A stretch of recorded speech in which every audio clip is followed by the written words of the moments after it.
여러분 안녕하십니까? 오늘도 참으로 좋은 날입니다. 은혜로 여러분을 충만히 채우시기 바랍니다. 저는 하나님의 뜻대로 사는 삶이란 제목으로 여러분과 함께 은혜를 나누고자 합니다.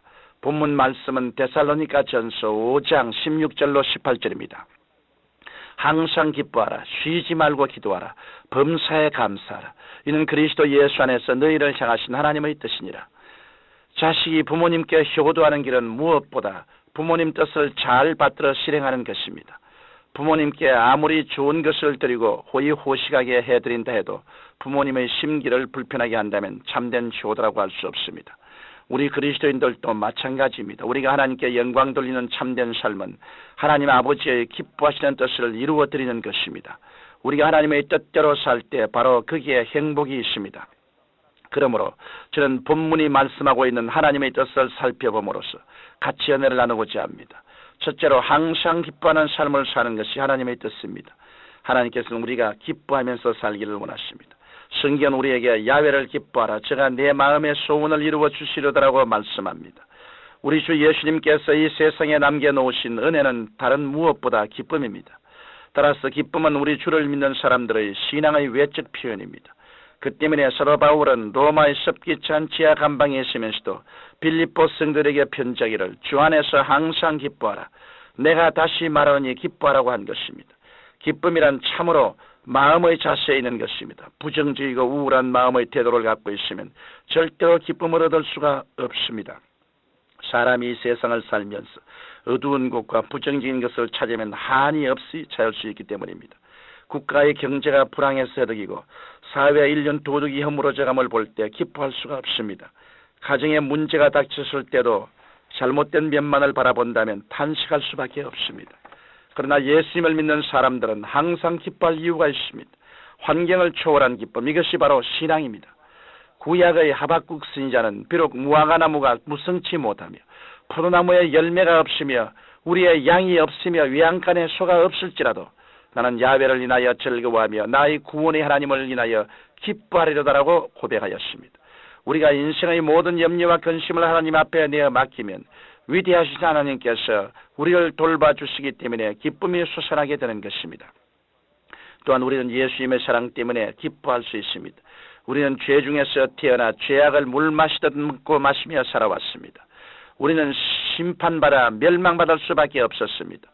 예수님께서는 이러한 우리들을 어찌나 사랑하셨던지 우리를 대신해 십자가에서 대속물이 되셨습니다.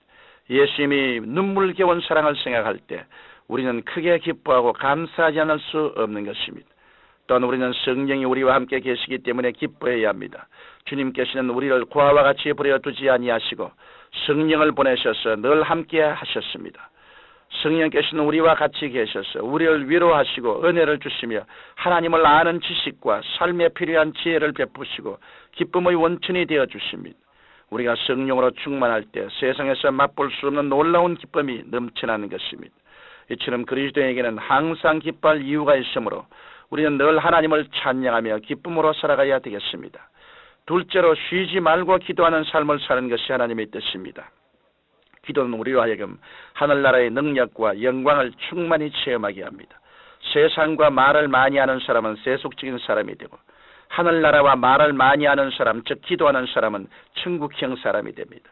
따라서 우리는 열심히 기도하여 성령님과 교통함으로 하늘나라의 능력 있는 체험을 해야 하겠습니다. 우리가 하루 1시간 이상 기도하면 우리의 영혼은 마치 물된 동산과 같은 은혜를 체험하게 됩니다. 또한 우리는 기도해야 마귀를 정복할 수 있습니다.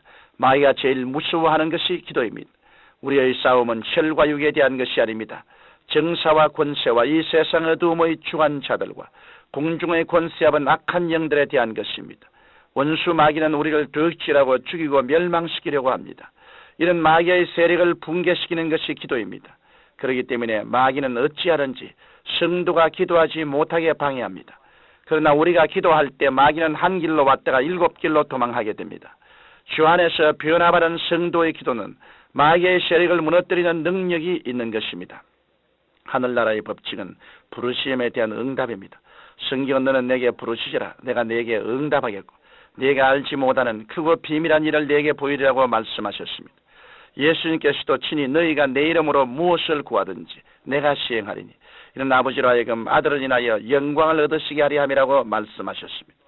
우리가 하나님의 뜻에 따라 간절히 기도할 때 응답을 받습니다. 이러므로 우리는 쉬지 말고 기도해야 합니다. 쉬지 말고 기도하라는 것은 성령 안에서 기도하라는 것입니다. 하나님의 성령께서 우리에게 감동을 주시면 길을 걸어가다가도 일하다가도 잠자다가도 깨어 기도할 수 있습니다. 더군다나 방언의 연사를 받으면 기도의 능력이 더 강해져 주와 깊은 영적 교통을 하게 되는 것입니다. 이러므로 우리는 날마다 승리하는 삶을 살기 위해 쉬지 말고 끊임없이 기도해야 하겠습니다. 셋째로 범사에 감사하는 삶을 사는 것이 하나님의 뜻입니다. 우리는 하나님께 늘 감사하되 범사에 감사해야 합니다. 범사란 모든 일입니다. 그러니까 성경은 좋은 일에만 감사할 것이 아니라 환경이 좋지 않은 중에도 감사하라고 말씀하신 것입니다. 불행 중에도 감사할 조건을 찾으면 우리는 얼마든지 감사할 수 있습니다. 캠벨 몰간 박사의 유명한 일화가 있습니다. 몰간 박사가 어느 주일 저녁 예배를 인도하고 돌아오는 길에 강도를 만나 폭행을 당하고 금품을 강탈당했습니다. 그러나 몰간 박사는 상처투성이 빈털터리 몸을 이끌고 집에 와서 감사의 고백을 했습니다. 그는 말하기를 하나님 감사할 것이 너무 많습니다. 이렇게 많이 얻어맞았으나 죽지 않아서 감사합니다. 돈을 빼앗겼으나 천국 신앙을 빼앗기지 아니하였으니 감사합니다. 강도가 되지 않고 얻어맞은 사람이 되었으니 더욱 감사합니다라고 했습니다. 이 얼마나 위대한 신앙입니까? 이러므로 우리는 환경을 바라보지 말고 주님을 바라보며 감사해야 합니다. 왜냐하면 환경과 운명은 하나님의 손에 있기 때문입니다.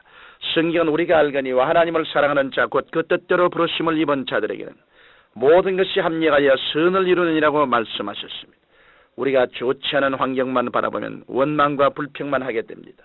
그러나 성도는 환경 그 자체를 바라보며 불평할 것이 아니라 그 환경을 주관하시는 하나님을 바라보며 하나님의 섭리를 찬양하고 감사해야 합니다. 가장 축복받은 사람이 되려면 가장 감사하는 사람이 되라는 말이 있습니다. 감사하는 생활 그 자체가 이미 커다란 축복이라는 것입니다. 우리가 범사에 감사하면 마음이 긍정적이 되고 평화가 다가오므로 결국 하나님의 놀라운 능력과 축복을 체험하게 되는 것입니다. 사랑하는 청취자 여러분, 우리는 하나님의 뜻에 따라 살아가야 합니다. 그런데 하나님의 뜻을 기상천외한 데서 찾으려고만 할 것이 아니라 매일매일 가장 평범한 생활에서 찾고 실천해야 합니다. 하나님께서는 하나님의 뜻을 행하는 자와 함께 하시고 복을 내려주십니다. 항상 기뻐하고 쉬지 말고 기도하며 범사에 감사하며 사는 사람은 하나님의 놀라운 인도하심 가운데 승리하는 삶을 살게 될 것입니다. 하나님 아버지여, 항상 기뻐하고 쉬지 말고 기도하며 범사에 감사하며 살아갈 수 있도록 우리에게 능력을 주시고 힘을 주시고 은혜를 주시옵소서. 그래서 우리가 삶을 살 때 부정적이 되지 말고 긍정적이며 적극적이며 창조적이 되게 하옵소서. 예수님 이름으로 기도합니다. 아멘.